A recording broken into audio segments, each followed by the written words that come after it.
Eto si Naruto. At eto rin si Naruto sa Gintama. Isa lang yan sa maraming Naruto reference na lumabas sa ibang mga anime at shows na pag-uusapan natin. Kaya kung gusto mo magsayang ng oras para malaman ang mga yon, hawakan mo aking kamay, kumuha ka ng tubig at isirado mo na yung pinto. Dahil sisimulan na natin to sa One Piece. Sa episode 486 ng One Piece mga pre, nung namatay nga si Whitebird sa Marineford War, may mapapansin tayong kakaibang karakter dito. Yes sir, kamukhang kamukha niya nga si Jiraiya. So all this time, si bro ay na-reincarnate lang pala sa One Piece. At ang isang to ay I guess reference din kay Kisame na napabayaan sa kusina. Hindi lang yan. Dahil sa episode 769, inintroduce dito ang karakter na si Raizo, isang ninja mula sa Wano Country. At pinakita niya nga sa episode na to ang Substitution Jutsu, ang Shadow Clone Jutsu which is ang specialty ni Naruto, at pinakita niya rin dito ang iconic pose ni Jiraiya.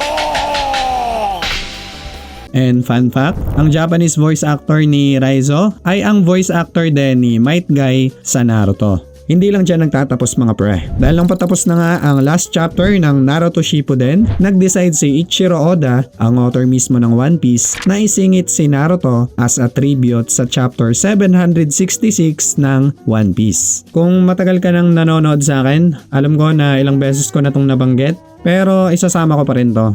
Bakit ba? Mapapansin natin dito mga pre na kumakain si Luffy sa favorite ramen ni Naruto, habang si Naruto naman ay kumakain sa favorite food ni Luffy. At kung titinan nyo rin ang suot ni Nami, nakalagay dito ang symbol ng Konoha na parang pinaghalo sa outfit ng Akatsuki. Kung mapapansin din natin ang title sa chapter na to, ang letter O ay ang symbol ulit ng Konoha at ang letter I ay ang silhouette ni Naruto. Napaka-wholesome talaga ni Oda mga pre. Kung sa tingin mo nakakamangha yun, well, sa dulo ng video, malalaman mo ang Naruto reference na lumabas sa isang show dito mismo sa Pilipinas. Okay, ang next anime na nag-reference ng Naruto ay ang Jujutsu Kaisen. Sa episode 6, nung nagtitraining si Yuji kasama si Gojo, nabanggit niya na gusto niya din sanang matutunan ang Spirit Gun ng Yu Yu Hakusho, Bankai ng Bleach, at syempre, ang Rasengan ni Naruto. Sa isa ding episode, mapapansin natin dito ang isang background character na suot-suot ang outfit ni Naruto. Ang next anime naman ay ang Assassination Classroom. Dahil sa episode 6, nung tinutulungan ni Koro Sensei ang kanyang mga estudyante para sa kanilang midterm exam, gumawa siya ng napakaraming after image na parang Shadow Clone Jutsu. Kung titingnan nating maigi, iba't iba nga yung nakasulat na subject sa headband ni Koro Sensei. Pero nung may isang estudyante ang nagreklamo sa kanya, pinakita ni Koro Sensei ang headband ng Konoha. Moving on sa next anime mga pre, Yu-Gi-Oh! Sa episode 187 ng Duel Monster, kung pagmamasdan natin ang scene na ito, may mapapansin tayong isang background character na may blonde na buhok at orange na jacket. Yes, katulad nga ito kay Naruto. At sa mismong scene, makikita din natin dito si Shikamaru, Choji at Ino bilang background audience. Anong ginagawa nila dito? Speaking of Yu-Gi-Oh, kumuha rin pala sila ng isang card na reference sa young version ni Jiraiya habang nakapatong sa isang palaka. Hindi lang yan. Dahil sa isang episode, may makikita tayong isang karakter na nakatalikod na may suot na headband na kamukhang kamukha ni Naruto. Pero di ko sure kung reference ba to o baka coincidence lang. Pero ang next anime mga pre, which is ang Bakuman, ay siguradong hindi coincidence. Dahil ang anime na to ay tungkol sa dalawang tao na nangangarap na maging sikat na manga artist. Kaya hindi na nakakapagtaka na ang mare-reference nila dito ay mga sikat din na manga series. At kasama na dito ang Naruto. Sa episode 4 ng Bakuman, habang tumitingin sila ng mga manga sa isang convenience store, makikita natin sa cover na to si Naruto. At sa cover din ng Bakuman Volume 2, kung mapapansin nyo, hawak-hawak ni Akito ang manga na One Piece, Bleach, at syempre ang Naruto. Pero hindi lang din sa ibang mga anime mga pre, kundi pati na rin sa mga cartoons. Sa episode 30 ng Ben 10, makikita natin ang tatlong batang ito na kamukhang kamukha ni Konohamaru, Moige at Udon. Sa isang episode din ng The Simpsons, makikita natin ang mga anime reference tulad ni Zoro na panot, Mikasa na maliit, Pikachu na mas maliit, at si Naruto. na walang baba. Hindi lang yan. Dahil sa The Cleveland Show, may isang scene dito kung saan makikita natin ang isang karakter na nagko-cosplay kay Naruto. Ganyan din sa cartoon na Mad.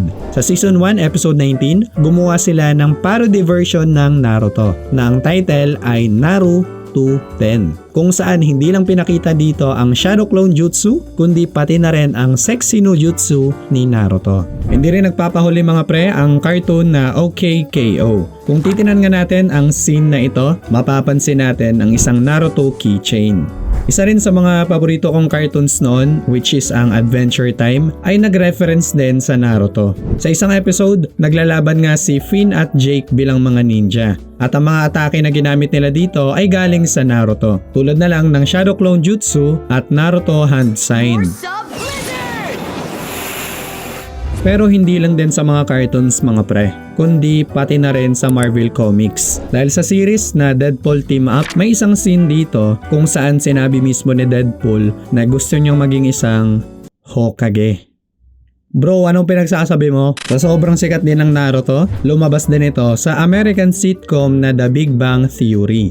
Sa isang episode, mapapansin natin dito si Sasuke sa isang t-shirt. Hindi lang yan. Dahil sa movie na Beethoven, kung titinan natin maigi ang scene na ito, may makikita tayong poster sa likod. At makikita nga natin dito ang Team Asuma. Well, hindi lang din dyan nire-reference ang Naruto, kundi pati na rin sa UFC. May isang ang UFC fighter mga pre na kilala sa pagre-reference ng mga anime sa kanyang mga laban. At yan ay si Israel Adesanya. Nung ginalaban niya si Anderson Silva, pinakita niya ang iconic pose ni Rock Lee.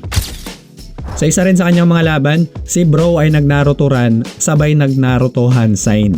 At nung in-interview siya dito, suot-suot niya nga ang outfit ng Akatsuki. Hindi lang yan, dahil meron din siyang tattoo ng Nine-Tail Fox Sail sa kanyang chan. Ganyan ka-addict si bro sa Naruto. Pero ang pinaka-favorite ko talaga mga pre, ay nung weigh-in niya laban kay Anderson Silva. Kung saan naka-Rock Lee pose nga siya dito, habang si Silva naman ay naka-Gaara pose ng hindi sinasadya. Okay, balik tayo ngayon sa mga anime na nag-reference ulit sa Naruto. Fairy Tail. Sa episode 3 ng Fairy Tail mga pre, makikita natin si Natsu na nakabalot yung mukha niya na parang ninja habang naka-hand sign. Noong una ko to nakita, akala ko na coincidence lang to at hindi reference. Pero nung nakita ko nga ang manga panel na to sa chapter 441, binanggit mismo ni Natsu dito ang isa sa kanyang mga atake na ninja art kick no jutsu. Kaya masasabi natin na isa itong Naruto reference. Ang next anime naman mga pre ay ang Good Luck Girl. Sa episode 3, makikita natin ang babaeng ito na naka-shinobi outfit at suot-suot niya rin ang headband ng Konoha. Moving on sa next anime which is ang Gintama. Kilala nga ang Gintama sa pagpaparody ng iba't ibang anime series. Kaya naman binansagan ang Gintama bilang the king of parody. So napakaraming ang Naruto reference na lumabas sa Gintama. Pero for now, yung mga nakita ko lang muna ang babanggitin ko.